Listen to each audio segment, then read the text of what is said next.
moja ya kitu nikipendacho jamani. Jesus! Nachoka baba yenu. Sema kimeumana. Asa unaogopa nini sasa mzee? Mtu umejiamini, umeingia kwa watu mwili mkubwa kama nyumba, upo na mke wangu. Okay, fine. Leo sija kwa ajili ya kugombana. Leo nimekuja kwa ajili ya kuzungumza. Mimi kimwili kama hiki nigombane na wewe kweli, mwili mkubwa kweli jamani. Sasa sikia. Kwa muda nilikuwa nimekaa nje au nimetoka mishimishi zangu, mpaka sasa hivi nimeshamaliza mambo yenu. Ninachoomba sasa, uende nje na mimi niingie fanya kazi yangu.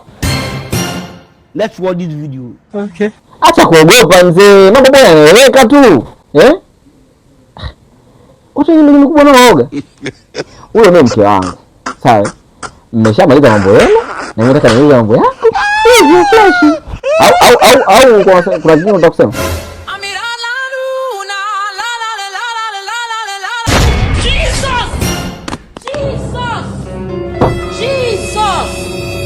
Tupisheni basi kidogo.